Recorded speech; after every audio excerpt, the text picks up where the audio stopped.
What if I told you that being broke has almost nothing to do with your income and everything to do with your psychology? Today, I'm exposing the mental patterns that keep millions of people trapped in poverty, regardless of how much they earn. This isn't comfortable to hear, but it might be the most important video you watch this year. Here's a statistic that should shake you. 78% of NFL players go broke within 3 years of retirement. These are people who earned millions, sometimes tens of millions of dollars. Meanwhile, there are teachers and nurses who retire as millionaires. The difference isn't income, it's psychology.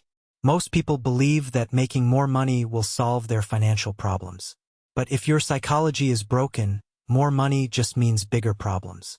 You'll scale your spending to match your income and remain just as broke as before. Today, we're going deep into the psychology of poverty, the mental traps, beliefs, and patterns that keep people financially stuck. Understanding these patterns is the first step to breaking free from them. Pattern number 1. Addiction to instant gratification. The human brain evolved to prioritize immediate rewards over future benefits. In ancient times, this made sense. Tomorrow was never guaranteed. But in the modern world, this wiring is financial suicide. The broke mind sees money and thinks, "What can I buy right now?" The wealthy mind sees money and thinks, "What can this become in 10 years?" This isn't about willpower, it's about rewiring your relationship with time.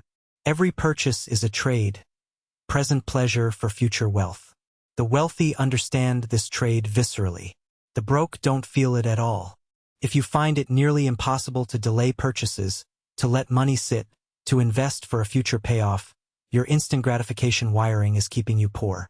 Pattern number 2. A poverty identity. Listen to how broke people talk about themselves. "I've never been good with money. I'm just not a numbers person. Rich people are lucky. I've never had any breaks." These aren't observations. They're identity statements. And your identity shapes your behavior. If you believe you're not good with money, you won't learn how to manage it. If you believe wealth requires luck, you won't put in the work. Your beliefs create your reality. The wealthy believe they deserve success. They believe they can figure out any financial challenge. They believe wealth is buildable, not random. Until you change your financial identity, you'll keep recreating your current financial reality. Pattern number 3. Using money to regulate emotions. Stressed? Buy something. Sad? Buy something. Bored? Buy something. Celebrating? Buy something. This is called emotional spending, and it's one of the most destructive financial patterns that exists. Money becomes a drug. Shopping becomes therapy. And just like any addiction, you need more and more to feel the same relief. Wealthy people process emotions directly. They don't use purchases to feel better. They deal with the underlying issue. Their spending is logical, not emotional. If your bank account reflects your mood swings, emotional spending is keeping you broke. Pattern number 4. Automatic lifestyle inflation. Most people earn more money throughout their careers. But most people also stay broke throughout their careers. Why? Because every raise, every bonus, every income increase is immediately absorbed by lifestyle expansion. New income means a new car, a bigger apartment, nicer restaurants.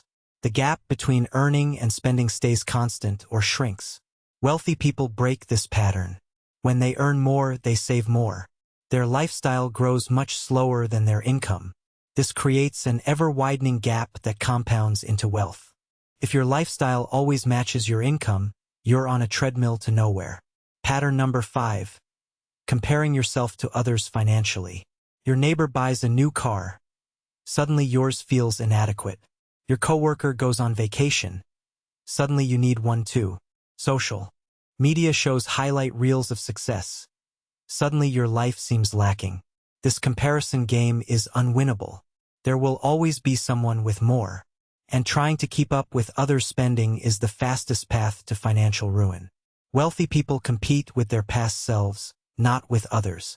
They measure progress against their own goals, not someone else's possessions. If you're spending money to match or exceed others, you're playing a game designed to make you lose. Pattern number 6. Willful financial ignorance. Many broke people avoid learning about money. They don't know their net worth. They don't understand interest rates. They've never read a book on personal finance. This ignorance isn't neutral, it's expensive. Every day without financial knowledge is a day of suboptimal decisions, missed opportunities, and invisible losses. The wealthy are students of money.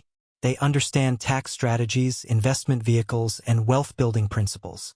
They know the rules of the game they're playing. If you can name every player on your favorite sports team but can't name the expense ratio on your 401k, your priorities are keeping you broke. Pattern number 7. An external locus of control. Broke people believe external forces control their financial destiny. The economy, their boss, the government, their parents. Bad luck. This isn't just incorrect, it's disempowering. If external forces control your finances, you have no power to change them. You become a victim with no agency. Wealthy people have an internal locus of control.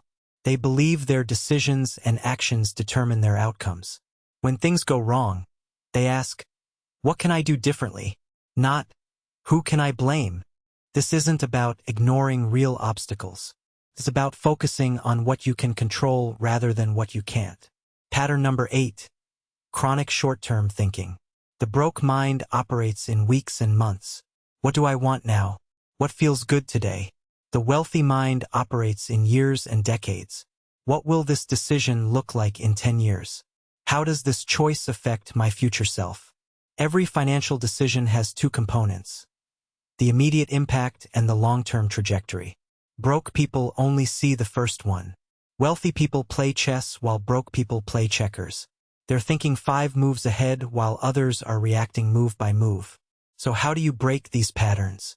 First, awareness. You just gain that by watching this video. You can't fix what you don't see. Second, identity work. Start telling yourself a new story. I'm becoming someone who's great with money. I'm building wealth. Change the narrative. Third, environment design. Remove temptations. Automate savings. Surround yourself with people who have healthy financial habits. Fourth, education. Commit to learning about money. Read 1 book per month. Listen to financial podcasts. Make money literacy a priority. Fifth, small wins. Start proving to yourself that you can save, that you can invest, that you can delay gratification. Each win reinforces your new identity. The psychology of poverty isn't a life sentence. It's a pattern, and patterns can be broken. But it requires honesty. It requires looking at your beliefs, your behaviors, and your excuses without flinching. Most people will watch this video, nod along, and change nothing. They'll continue blaming external circumstances while repeating the same mental patterns. Don't be most people. You now understand why you're broke. The question is, what are you going to do about it?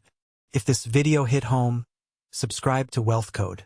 We're building a community of people committed to breaking free from poverty psychology and building real wealth, one mindset shift at a time.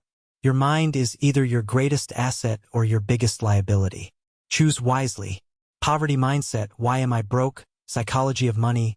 Wealth mindset, money psychology, financial psychology. Broke habits, get rich mindset, Alex style.